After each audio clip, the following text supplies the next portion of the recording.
After an intense 13-day search operation, Chikkaballapur police successfully arrested expelled Congress leader Rajiv Gowda on January 26 while he was traveling towards Kerala.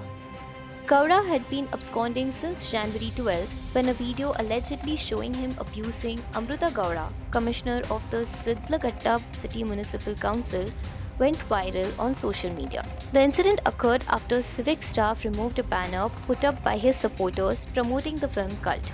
The video sparked widespread outrage and protest by CMC workers in Sidlagatta, who accused Gowda of threatening unrest if the banner was not allowed and demanded strict action.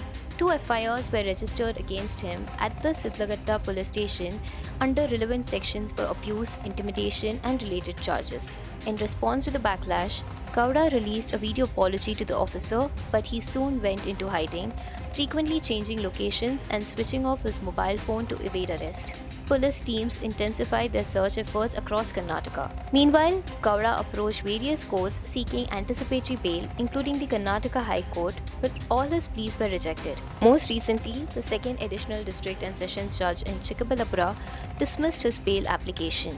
Following the bail rejection, police tracked his movements and arrested him near the Karnataka-Kerala border after he was spotted heading towards Kerala, having hidden in Mangaluru earlier.